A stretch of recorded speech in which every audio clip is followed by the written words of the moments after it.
وَجَعَلُوا لِلَّهِ مِمَّا ذَرَأَ مِنَ الْحَرْثِ وَالْأَنْعَامِ نَصِيبًا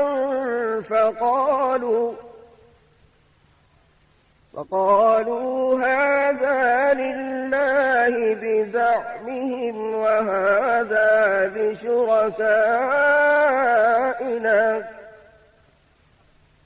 فما كان لشركائهم فلا يصل إلى الله وما كان لله فهو يصل إلى شركائهم ساء ما يحكمون۔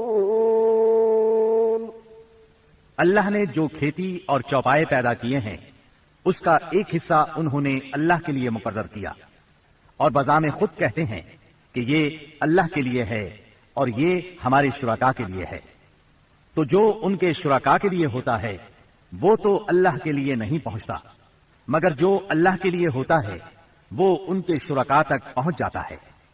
کتنا برا ہے وہ فیصلہ جو یہ لوگ کرتے ہیں۔ نمبر 5، بتوں کا قرب حاصل کرنے کا ایک طریقہ یہ بھی تھا کہ وہ مشرکین کھیتی اور چوپایوں میں مختلف قسم کی نظریں مانتے تھے۔ اللہ تعالیٰ سورہ انعام کی آیت 138 میں فرماتے ہیں، وَقَالُوا هَٰذِهِ أَنْعَامٌ وَحَرْثٌ حِجْرٌ لَّا يَطْعَمُهَا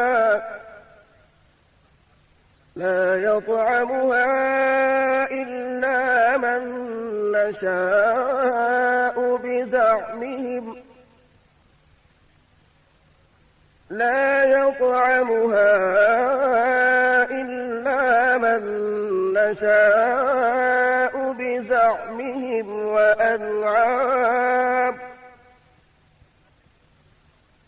وأنعام حرمت ظهورها وأنعام لا يذكرون اسم الله عليها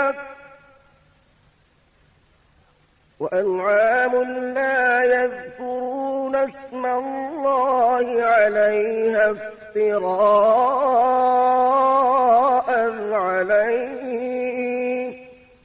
ان مشرکین نے اپنے خیال پر یہ بھی کیا کہ یہ چوپائے اور کھیتیاں ممنوع ہیں، انہیں وہی کھا سکتا ہے جسے ہم چاہیں، اور یہ وہ چوپائے ہیں جن کی پیٹھ حرام کی گئی ہے، یعنی نہ ان پر سواری کی جا سکتی ہے اور نہ سامان لادا جا سکتا ہے، اور کچھ چوپائے ایسے ہیں جن پر یہ لوگ اللہ پر افتراء کرتے ہوئے اللہ کا نام نہیں لیتے۔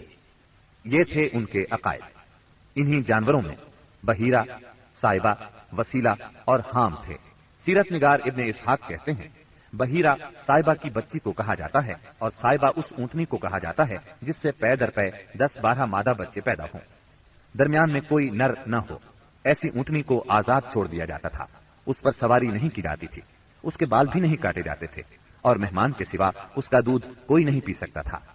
اس کے بعد یہ اونٹنی جو مادہ بچہ جنتی اس کا کان چیر دیا جاتا اور اسے بھی اس کی ماں کے ساتھ آزاد چھوڑ دیا جاتا، اس پر سواری بھی نہ کی جاتی، اس کے بال نہ کاٹے جاتے، اور مہمان کے سوا کوئی اس کا دودھ نہ پیتا۔ اسی کو بحیرہ کہتے ہیں اور صائبہ اس کی ماں ہے۔ وسیلہ اس بکری کو کہا جاتا تھا جو 5 مرتبہ پے در پے 2 مادہ بچے جنتی تھی، یعنی 5 بار میں 10 مادہ بچے پیدا ہوتے، درمیان میں کوئی نر نہ پیدا ہوتا۔ اس بکری کو اس لیے وسیلہ کہا جاتا تھا کہ وہ سارے مادہ بچوں کو ایک دوسرے سے جوڑ دیتی تھی۔ اس کے بعد اس بکری سے جو بچے پیدا ہوتے انہیں صرف مرد کھا سکتے تھے، عورتیں نہیں کھا سکتی تھیں۔ البتہ اگر کوئی بچہ مردہ پیدا ہوتا تو اس کو مرد عورت سبھی کھا سکتے تھے۔ حام اس نر اونٹ کو کہتے تھے جس کی جفتی سے پے در پے 10 مادہ بچے پیدا ہوتے، درمیان میں نر نہ پیدا ہوتا۔ ایسے اونٹ کی پیٹھ محفوظ کر دی جاتی تھی، نہ اس پر سواری کی جاتی، نہ بال کاٹے جاتے، بلکہ اسے اونٹوں کے ریوڑ میں جفتی کے لیے آزاد چھوڑ دیا جاتا۔ اس کے سوا اس سے کوئی اور فائدہ نہ اٹھایا جاتا۔ عرب اپنے بتوں کے ساتھ یہ سب کچھ اس عقیدے سے کرتے تھے کہ یہ بت انہیں اللہ کے قریب کر دیں گے اور اللہ کے حضور ان کی سفارش کر دیں گے۔ چنانچہ مشرکین جو کہتے تھے، قرآن کریم میں اللہ تعالیٰ نے سورہ زمر کی آیت نمبر 3 میں اس طرح تذکرہ کیا ہے، ما نعبدهم إلا ليقربونا إلى الله زلفى، ہم ان کی عبادت صرف اس لیے کر رہے ہیں کہ وہ ہمیں اللہ کے قریب کر دیں۔ اسی طرح قرآن کریم کی سورہ یونس آیت 18 میں یہ الفاظ آئے ہیں، وَيَعْبُدُونَ مِن دُونِ اللَّهِ مَا لَا يَضُرُّهُمْ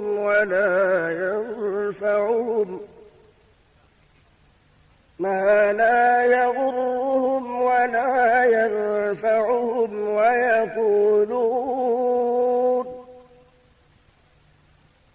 وَيَقُولُونَ هَؤُلَاءِ شُفَعَاؤُنَا عِندَ اللَّهِ، یہ مشرکین اللہ کے سوا ان کی عبادت کرتے ہیں جو انہیں نہ نفع پہنچا سکیں نہ نقصان، اور کہتے ہیں کہ یہ اللہ کے پاس ہمارے سفارشی ہیں۔ مشرکین عرب کاہنوں، عرافوں اور نجومیوں کی خبروں پر بھی ایمان رکھتے تھے۔ کاہن اسے کہتے ہیں جو آنے والے واقعات کی پیش گوئی کرے اور جو چھپے ہوئے رازوں کے جاننے کا دعویٰ کرے۔ نجومی اسے کہتے ہیں جو ستاروں پر غور کر کے ان کی رفتار اور اوقات کا حساب لگا کر پتہ لگاتا ہے کہ دنیا میں آئندہ کیا حالات و واقعات پیش آئیں گے۔ ان نجومیوں کی خبروں کو ماننا دراصل ستاروں پر ایمان لانا ہے۔ مشرکین میں بدشگونی کا بھی رواج تھا، اسے عربی میں طیارہ کہتے ہیں۔ اس کی صورت یہ تھی کہ مشرکین کسی چڑیا یا ہرن کے پاس جا کر اسے بھگاتے تھے۔ اگر وہ دائیں طرف بھاگتا تو اسے اچھا شگون خیال کرتے، کامیابی کی علامت خیال کرتے اور اپنا کام کر گزرتے۔ اگر وہ بائیں طرف بھاگتا تو اسے نحوست کی علامت سمجھ کر اپنے کام سے باز رہتے۔ اسی طرح اگر کوئی چڑیا یا جانور راستہ کاٹ دیتا تو اس کو منحوس خیال کرتے۔ اسی سے ملتی جلتی ایک حرکت یہ تھی کہ مشرکین خرگوش کے ٹخنے کی ہڈی لٹکاتے تھے اور بعض دنوں، بعض مہینوں جانوروں، گھروں اور عورتوں کو منحوس سمجھتے تھے۔ آج کے دور میں بھی ایسی باتیں سننے میں آتی ہیں، کالی بلی راستہ کاٹ گئی، اللہ خیر کرے وغیرہ۔ قریش کی ایک بدعت یہ تھی کہ وہ کہتے تھے ہم سیدنا ابراہیم علیہ السلام کی اولاد ہیں، حرم کے پاسبان، بیت اللہ کے والد اور مکے کے باشندے ہیں، کوئی شخص ہمارا ہم مرتبہ نہیں اور نہ کسی کے حقوق ہمارے حقوق کے مساوی ہیں۔ اسی لیے یہ لوگ اپنا نام ہمس یعنی بہادر رکھتے تھے، لہذا ہمارے شایان شان نہیں کہ ہم حدود حرم سے باہر جائیں۔ چنانچہ حج کے دوران میں یہ لوگ عرفات نہیں جاتے تھے اور نہ وہاں سے افاضہ کرتے تھے، بلکہ مزدلفہ ہی میں ٹھہر کر وہیں سے افاضہ کر لیتے تھے۔ اللہ تعالیٰ نے اس بدعت کی اصلاح کرتے ہوئے سورہ بقرہ کی آیت 199 میں فرمایا، ثم أفيضوا من حيث أفاض الناس، یعنی تم لوگ بھی وہیں سے افاضہ کرو جہاں سے سارے لوگ افاضہ کرتے ہیں۔ ان کی ایک بدعت یہ بھی تھی کہ انہوں نے بیرون حرم کے باشندوں کو حکم دے رکھا تھا کہ وہ حرم میں آنے کے بعد پہلا طواف ہمس سے حاصل کیے ہوئے کپڑوں ہی میں کریں۔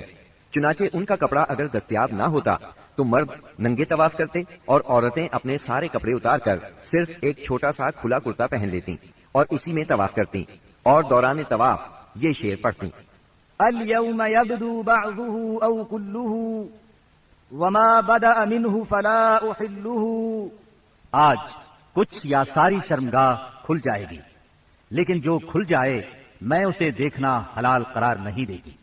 اللہ تعالیٰ نے ان خرافات کے خاتمے کے لیے سورہ آراف کی آیت نمبر 31 میں فرمایا، يا بني آدم خذوا زينتكم عند كل مسجد، یعنی اے آدم کے بیٹو، ہر مسجد کے پاس اپنی زینت اختیار کرو۔ یہی دین یعنی شرک و بت پرستی اور توہمات و خرافات پر مبنی عقیدے والا دین عام اہل عرب کا دین تھا۔ اس کے علاوہ جزیرۃ العرب کے مختلف اطراف میں یہودیت، مسیحیت، مجوسیت اور سابعیت نے بھی قدم جما لیے تھے۔ جزیرت العرب میں یہود کا دور اس وقت سے شروع ہوتا ہے جب فلسطین میں بابل اور آشور کی حکومت کی فتوحات کی وجہ سے یہودیوں کو اپنا وطن چھوڑنا پڑا۔ اس حکومت کی سخت گیری اور بخت نصر کے ہاتھوں یہودی بستیوں کی تباہی اور ویرانی، ان کے ہیکل کی بربادی اور ان کی اکثریت کی ملک بابل سے جلا وطنی کا نتیجہ یہ ہوا کہ یہود کی ایک جماعت فلسطین چھوڑ کر حجاز کے شمالی اطراف میں آ بسی اور یثرب، خیبر اور تیماء میں آباد ہو کر یہاں اپنی باقاعدہ بستیاں بسا لی، قلعے تعمیر کر لیے اور گڑھیاں بنا لی۔ وطن چھوڑ کر آنے والے ان یہود کے ذریعے عرب باشندوں میں کسی قدر یہودی مذہب کا بھی رواج ہوا اور اسلام کے ظہور سے پہلے اس کو بھی ایک اچھی بھلی حیثیت حاصل ہو گئی۔ اسلام کے ظہور کے وقت مشہور یہودی قبائل یہ تھے: خیبر، نذیر، مستلق، قریظہ اور قینقاع۔ جہاں تک عیسائی مذہب کا تعلق ہے، بلاد عرب میں اس کی آمد حبشی اور رومی قبضہ گیروں اور فاتحین کے ذریعے ہوئی۔ یمن پر حبشیوں کا قبضہ پہلی بار 340 عیسوی میں ہوا اور 378 عیسوی تک برقرار رہا۔ اس دوران یمن میں مسیحی مشن کام کرتا رہا۔ قریباً اسی زمانے میں ایک متقی اور پرہیزگار شخص فیمیون نجران پہنچا اور وہاں کے باشندوں میں عیسائی مذہب کی تبلیغ کی۔ نجران کے لوگوں کو اس کے دین میں کچھ ایسی سچی علامات نظر آئیں کہ وہ عیسائی ہو گئے۔ جہاں تک مجوسی مذہب کا تعلق ہے تو اسے زیادہ تر اہل فارس کے ہمسایہ عربوں میں فروغ حاصل ہوا، مثلا عراق، عرب، بحرین، ہجر اور خلیج عربی کے ساحلی علاقے۔ ان کے علاوہ یمن پر فارسی قبضے کے دوران میں وہاں بھی اکا دکا افراد نے مجوسیت قبول کی۔ باقی رہا سعدی مذہب، تو عراق کے آثار قدیمہ کی کھدائی کے دوران جو کتبات برآمد ہوئے ان سے پتہ چلتا ہے کہ یہ ابراہیم علیہ السلام کی کلدانی قوم کا مذہب تھا۔ دور قدیم میں شام و یمن کے بہت سے باشندے بھی اسی مذہب کے پیروکار تھے۔ عرب کے باقی دینوں کے ماننے والوں کا حال مشرکین ہی جیسا تھا، کیونکہ ان کے دل یکساں تھے، عقائد ایک سے تھے اور رسم و رواج میں ہم آہنگی تھی۔ جزیرت العرب کے سیاسی اور مذہبی حالات بیان کرنے کے بعد اب وہاں کے اجتماعی، اقتصادی اور اخلاقی حالات کا خاکہ مختصراً پیش کرتے ہیں۔ عرب آبادی مختلف طبقات میں بٹی ہوئی تھی۔ ہر طبقے کے حالات ایک دوسرے سے بہت زیادہ مختلف تھے۔ چنانچہ معزز طبقے میں مرد اور عورت کا تعلق خاصا ترقی یافتہ تھا۔ عورت کو بہت کچھ خود مختاری حاصل تھی، اس کی بات مانی جاتی تھی، اس کا اس قدر احترام اور حفاظت کی جاتی کہ اس کی خاطر تلواریں سونپ لی جاتی تھی، خون ریزی ہو جاتی تھی۔ آدمی جب اپنی شجاعت اور بہادری پر بات کرنا چاہتا، اپنی تعریف کرنا چاہتا تو عموماً عورت ہی کو مخاطب کرتا۔ شجاعت اور سخاوت کی صفات کو ان کے درمیان بہت بڑا مقام حاصل تھا۔ اکثر اوقات ان میں صلح کے لیے عورت ہی بڑا کردار ادا کرتی تھی۔ وہ چاہتی تو قبائل کو صلح کے لیے جمع کر لیتی تھی اور چاہتی تو ان کے درمیان جنگ کی آگ بھڑکا دیتی۔ لیکن ان تمام باتوں کے باوجود خاندان کا سربراہ مرد ہی کو مانا جاتا تھا اور اس کی بات فیصلہ کن ہوتی تھی۔ اس طبقے میں مرد اور عورت کا تعلق عقد نکاح کے ذریعے ہوتا تھا۔ یہ نکاح عورت کے ولیوں کی نگرانی میں انجام پاتا تھا۔ عورت کو ان کی ولایت کے بغیر نکاح کا حق نہیں تھا۔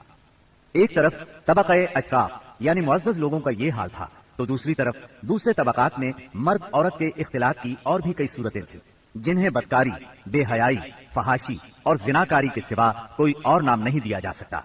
زمانے جاہلیت میں کسی حد کے بغیر متعدد بیویاں رکھنا ایک عام بات تھی۔ لوگ دو سگی بہنوں کو بھی بیک وقت اپنے نکاح میں رکھ لیتے تھے۔ باپ کے بیوی کو طلاق دینے کے بعد یا اس کے فوت ہونے پر بیٹا اپنی سوتیلی ماں سے بھی نکاح کر لیتا تھا۔ طلاق کا اختیار مرد کو حاصل تھا اور اس کی کوئی حد مقرر نہیں تھی۔ زناکاری تمام طبقات میں عروج پر تھی، کوئی طبقہ یا انسانوں کی کوئی قسم اس سے مستثنا نہ تھی۔ البتہ کچھ مرد اور کچھ عورتیں ایسے ضرور تھے جنہیں اپنی بڑائی کا احساس اس برائی کی کیچڑ میں لت پت ہونے سے باز رکھتا تھا۔ پھر آزاد عورتوں کا حال لونڈیوں کی نسبت اچھا تھا۔ اصل مصیبت لونڈیاں ہی تھی۔ ایسا لگتا ہے جیسے ان جاہلوں کی اکثریت اس برائی کی طرف منسوب ہونے میں کوئی آر بھی محسوس نہیں کرتی تھی۔ جاہلیت میں باپ بیٹے کا تعلق بھی مختلف نوعیت کا تھا۔ کچھ تو ایسے تھے جو کہتے تھے انما اولادنا بیننا اکبادنا تمشی علی الارض، یعنی ہماری اولاد ہمارے کلیجے ہیں جو روئے زمین پر چلتے پھرتے ہیں۔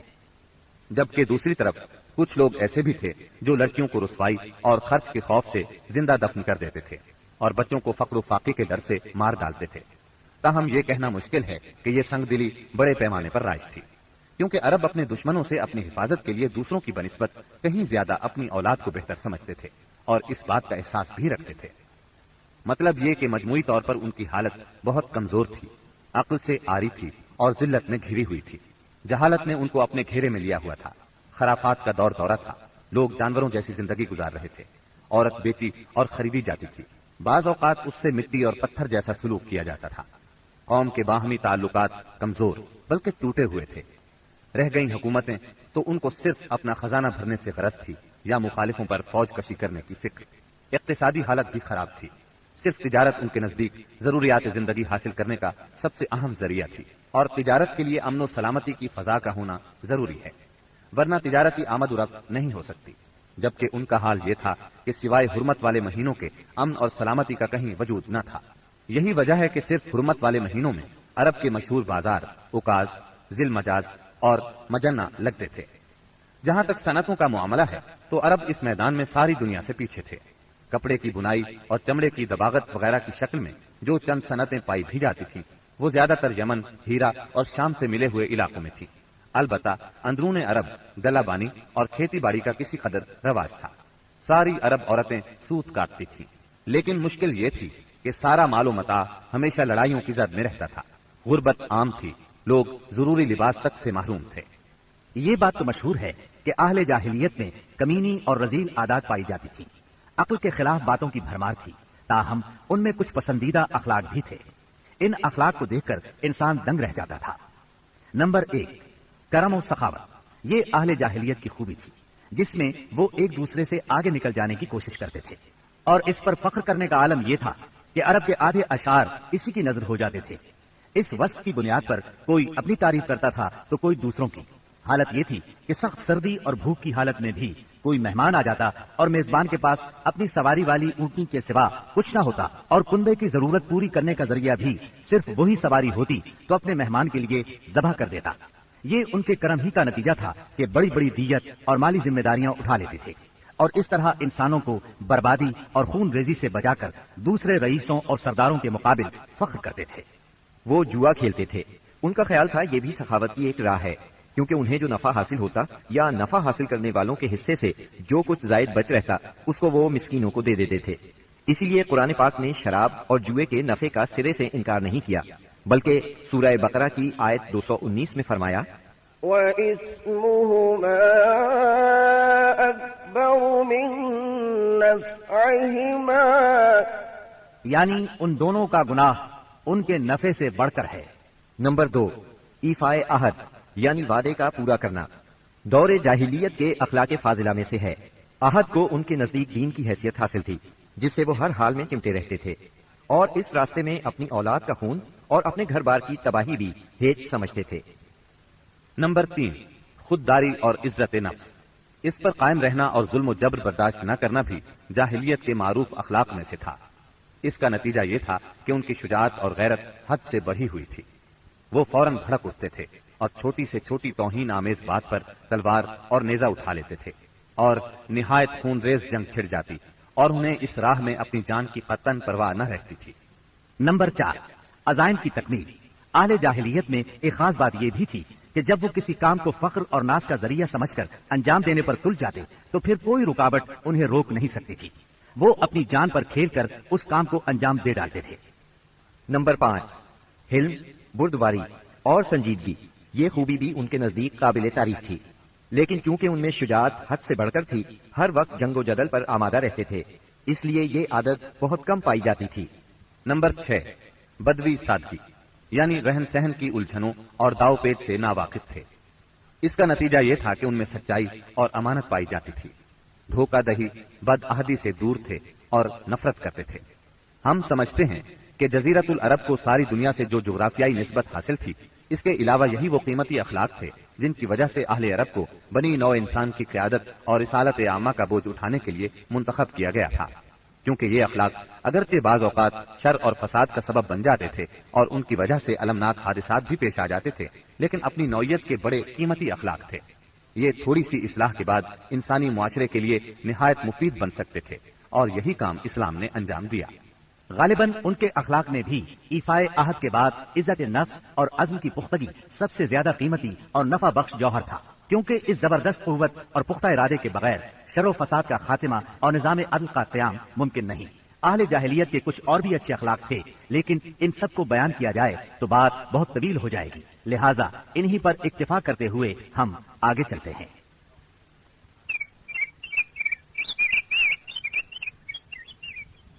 ہمارے رسول مقبول محمد صلی اللہ علیہ وسلم کی ولادت باسعادت موسم بہار میں پیر کے دن صبح صادق کے بعد اور طلوع آفتاب سے پہلے 9 ربیع الاول سن عام الفیل 20 یا 22 اپریل 571 عیسوی کو مکہ مکرمہ میں ہوئی۔ پیر کا دن آپ کی مبارک زندگی میں بڑی اہمیت کا حامل ہے۔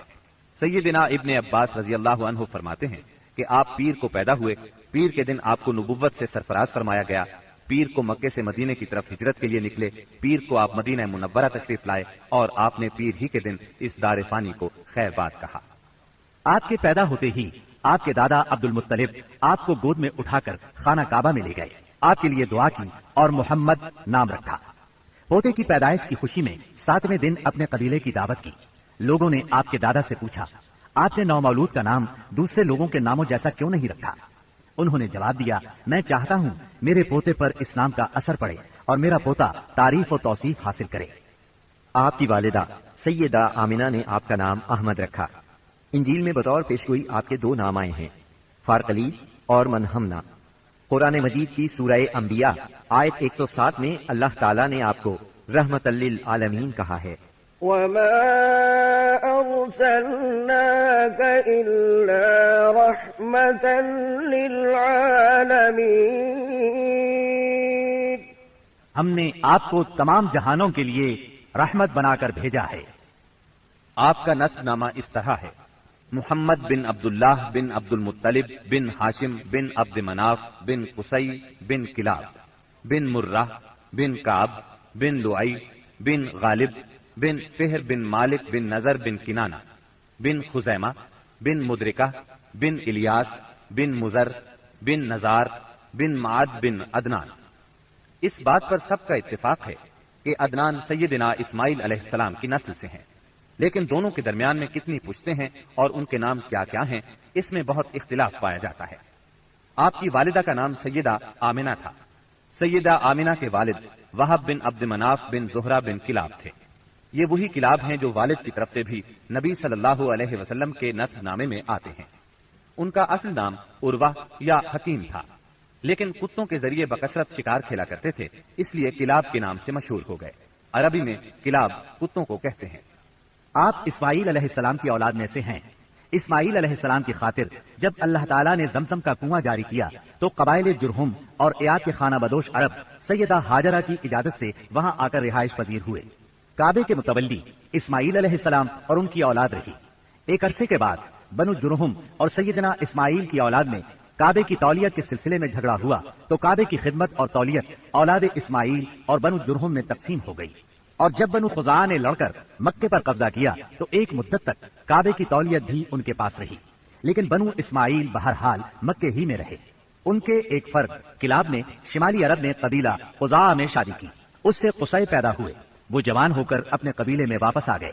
خسر کی وفات کے بعد قصی نے اپنے ننہال کی مدد سے بنو خزاعہ کو مجبور کیا کہ وہ شہر چھوڑ کر مضافات میں جا بسے۔ بنو خزاعہ کے سردار نے کعبے کے قیمتی چڑھاووں کو زمزم کے کنویں میں ڈال کر اس کو پاٹ لیا اور کنواں غائب ہو گیا۔ پھر قصی کو بہت بڑا اقتدار حاصل ہوا، اس کی اولاد پھلی پھولی اور اسے قوم کا بہت بڑا سردار تسلیم کیا گیا۔ قصی نے مکے میں ایک شہری مملکت کا آغاز کیا، وہاں دارالندوہ یعنی پارلیمنٹ اور ٹیکس کے نئے محکمے قائم کیے، لیکن وفات کے وقت حکومت اپنے بچوں میں تقسیم کر دی۔